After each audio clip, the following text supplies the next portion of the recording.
This podcast is not intended to provide any investment advice. The opinions expressed here by either the hosts or guests do not necessarily reflect the views of PSA, Collectors Holdings, or any of their affiliates. Any discussion of collectible values in the past or present is not a guarantee of future performance. Hey everyone, Ryan Green here, and today we are back with another installment of guest submissions here on the PSA Pod. Guest submissions, as you know, features in-depth hobby conversations. We'll be welcoming a variety of guests into our studio, from prominent expert leaders within the collector's family to respected hobby voices and personalities across all genres.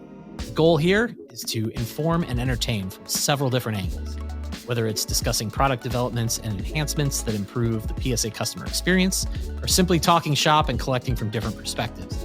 Collectors of all levels and experience will enjoy what lies ahead. Today's guest is a regular of the show who we always love welcoming into the studio. It's PSA President Ryan Hoge. We'll be talking about some key insights and updates from within the PSA business that will be valuable for collectors and customers alike. But Ryan, before we get into all that, we always just love talking collecting with you, plain and simple, to lead things off. So let's start there. Summer's heating up. You doing a lot of pickups right now. You're ripping a lot of wax. What's new for you on the collecting front? So ripping a little bit of wax. Okay. As I've disclosed, I'm kind of a Bowman addict. So whenever there's a new Bowman release, I have to pick up a couple boxes. So I controlled myself this year. I think I ripped 3 boxes of jumbo. First auto out of the first box was a Drew Jones refractor. So it's all downhill from there. Oh, right? I know. Yeah. No. So I had fun with those. Like some of the young guys in that product. So that's always fun. But I actually picked up recently a couple of really cool items that are non-card related. One that I picked up was a ticket to a college football game. So I went to Arizona State for my undergrad, and my freshman year was kind of peak ASU football. Jake Plummer was our quarterback. We had Pat Tillman at linebacker and safety. And I think 6 weeks into the school year, we were playing Nebraska. This was fall of '96, and they were coming off back-to-back national championships. And as a freshman, I'm 18 years old, out there with my roommates and watching this game, and we beat Nebraska 19-0. I remember rushing the field and tearing down the goalposts and doing that whole thing. I found a ticket stub for that game that showed up on eBay, snagged it, and added that one into the collection. Of course, submitted it to get graded, and that's going to be fun. Just kind of going into the PC with a really memorable thing. Another fun item that I picked up too. I've gotten recently in the last couple of years. I've gotten into game use bats. Like they're fun. There's a story behind them. They display super well. And one that I wanted to add to my collection for years, and I was never able to find one that either fit the bill as far as being uncracked or with the certain years that I was looking for, was one from Ken Griffey Jr. So I recently acquired a bat from the 1999 season, and you can tell it's from '99 because it's got the MLB logo on the barrel, kind of next to Griffey's facsimile signature. It's the only year that they did that. It was his last year with the Mariners. It's got the spiral tape on the handle, uncracked, a lot of really cool game use. So now I'm on the journey of attempting to photo match what game or games this bat was used in. And so that's part of the adventure, kind of spelunking through old Getty images and whatever else I can find. That's the best part of it, right? Oh yeah. Oh, that's amazing. Yeah. So that's fun. So yeah, those are a couple noteworthy things that I picked up recently. It's a good time of year for baseball products too. Like you said, you're ripping wax. Anybody like Top Series 2 just dropped, Topps Chrome's right around the corner. Everybody knows that's what that means. Anybody from this rookie class you're hunting after? Oh man. I mean, there's some really good young players. Ellie De La Cruz, of course, is really exciting for the Reds. Just like physical freak, fun to watch. Corbin Carroll, who we were talking about earlier. Corbin Carroll's a Seattle guy, also tearing it up for the Diamondbacks. He's on my fantasy baseball team too, so I'm reaping the rewards of his hot streak the last few weeks. But yeah, no, there's a lot of good young talented guys out there that are fun to watch and fun to collect. Yeah, Carroll's a popular one around here. Yeah, so I'm a little bummed that we have to wait for Ellie's rookie cards. I know. Yeah, it'll be next year. I was waiting for the Topps now. The day after, I was like, please have the rookie badge. Please have the rookie badge. And nope. Yeah. No, he's a talented kid too. It's fun to watch. And it's nice seeing folks like Wander Franco bounce back too from his injury. Wander's having a great year. It's funny. Ellie reminds me of, when I got back into collecting, I didn't really collect active players very much. I was more focused on 90s and 2000s stuff. Yeah. This was in, around 2015, 16. It really wasn't until about 2019, 2020 when Fernando Tatis came along, and he was this really fun, electric young player that got me into collecting modern players again. Yeah. And I feel like Ellie could have that effect on a lot of people. Oh, for sure. For sure. Yeah.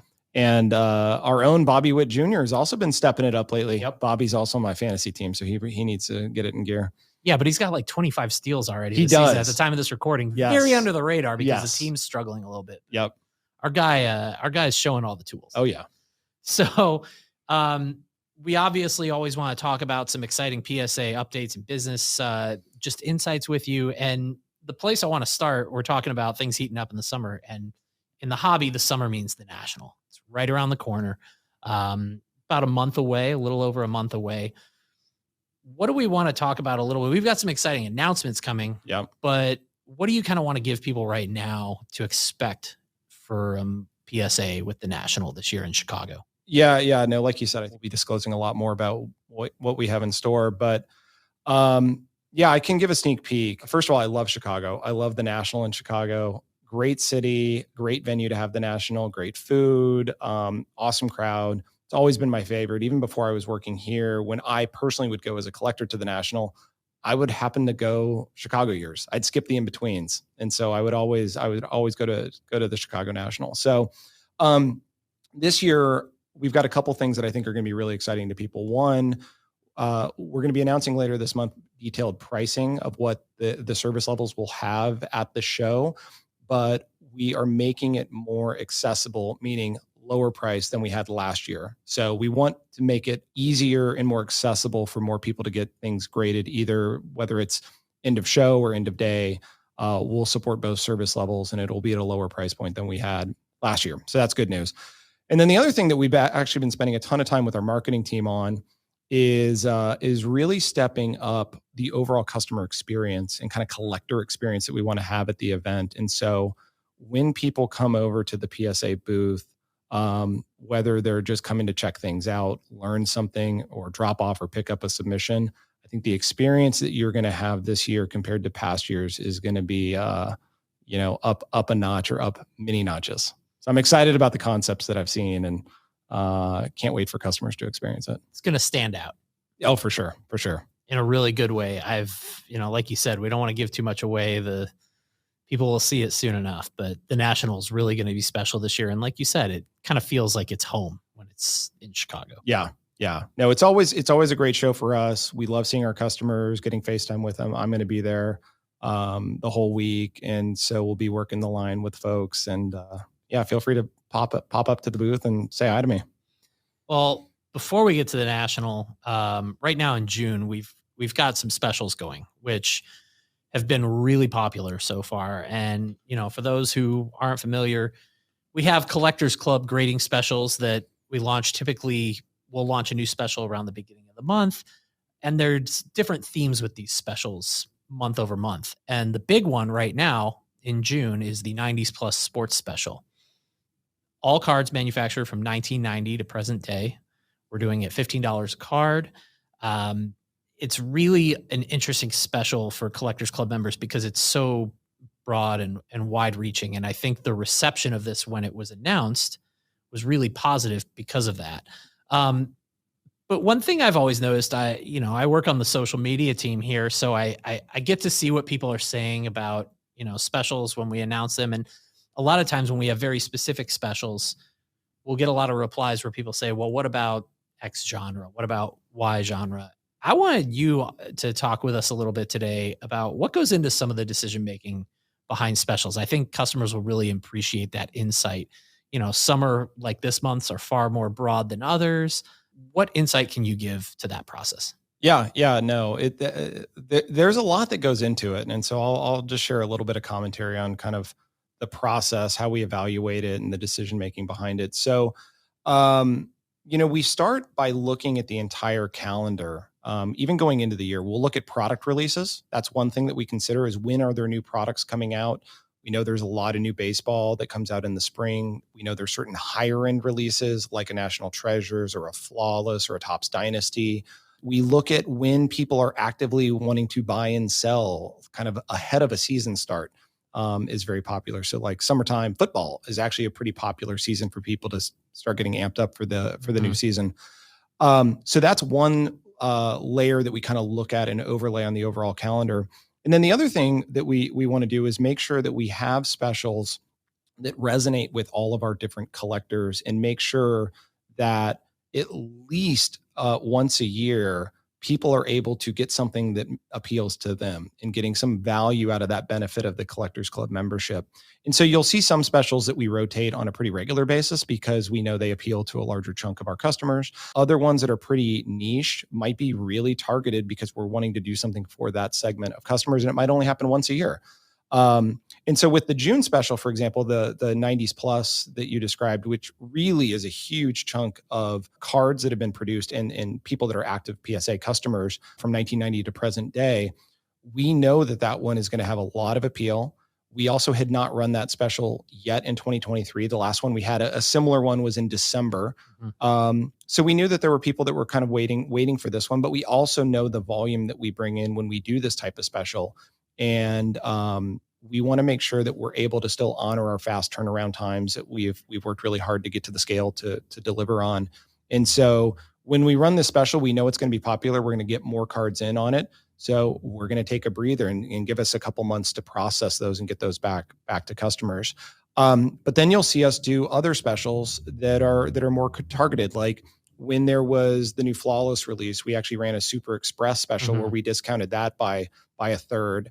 To make that more accessible for the higher end hits out of that product to get them into PSA.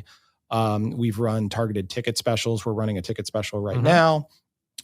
Vintage collectors always want to see us doing more there, especially the set registry guys want to be able to go and get after completing their sets in a way that's more economical. And so we're very aware of that. So I would anticipate, in the back half of the year to see more vintage specials that are sprinkled throughout, and we might even do a little bit more targeted specials with the vintage, so it's not just a huge chunk, but maybe we go by a sport or a decade or something like that.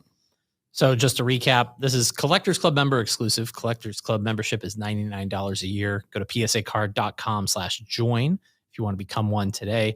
We have the 90s plus sports special, all cards manufactured 1990 to present, maximum declared value $199, 65 business day turnaround, and it's just $15 per card. And as Ryan mentioned, we also have $50 off express grading on tickets right now in the month of June, and also sports themed Funko Pops.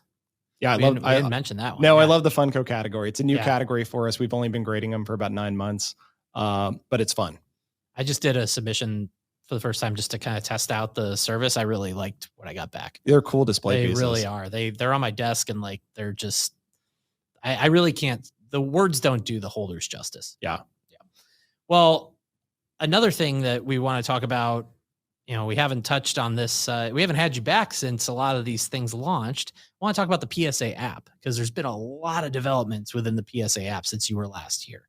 Some really cool features, grade reveal, which has proven to be wildly popular. The Slab Studio, where you can kind of customize your PSA return cards for presentation on social media, however you want to share them.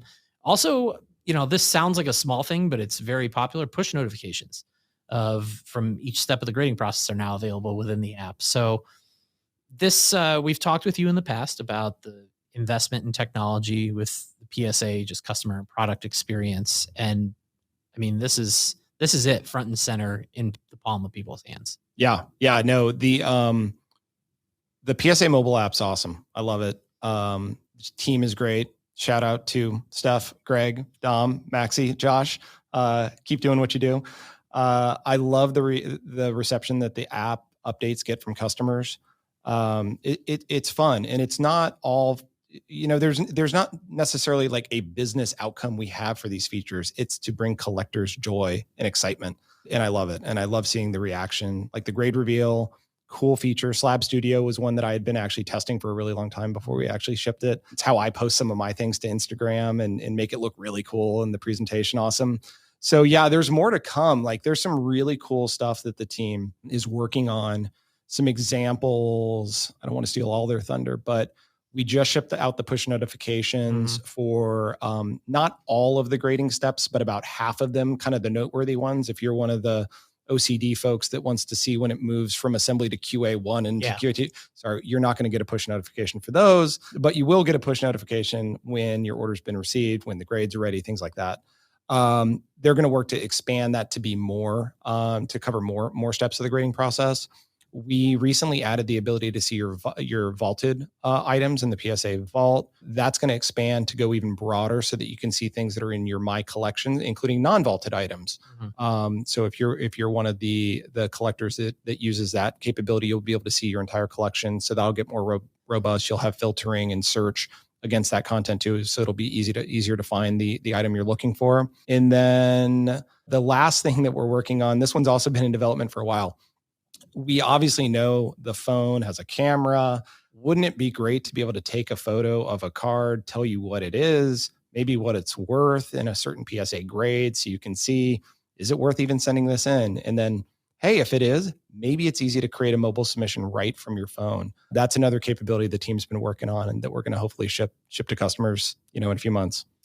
One more too, you can now go to browse golden auctions directly from the PSA app as well. Yeah, it's super easy. So that if you want to hop there and check out what's for sale, because you can obviously list things for sale in the marketplace directly from the app, and now you can also browse and buy items and add them right to your vault. I'll tell you what, the development of the app and the enhancement just really over the last year, you mentioned it. The PSA app is incredible. It's available for iOS and Android. If you don't have it or you need to update it, go do it now. Go get it now. If you're a PSA customer, it's genuinely a valuable tool to have. Yeah, no, it's great. The new app shipped in December of last year. And when we look at some of our usage charts and data, it's not quite a hockey stick, but it's definitely trending up and to the right at a pretty steep incline. It's awesome. Yeah, awesome to see. Well, outside of the app, what are some other items and developments that you want to talk about that are maybe on the horizon here in the back half of 2023? Well, big news for me. We had teased this that I was relocating to Southern California. So the actual move is happening now that my kids are finishing up school next week. We're going to be down here the first week of July, right after 4th of July, where we've got the movers and the family will be officially relocated. So that's exciting to be able to be in the office every single day instead of doing my commute where I'm down here half the month. And we can have you in here more often now. Oh yeah. No, that'll be fun. Other big news that we had talked about before was our Japan office and our grading operations going live this summer. That's actually on track and it's going to be operational, and customers in Japan will be able to submit directly through the online submission center starting in mid-July.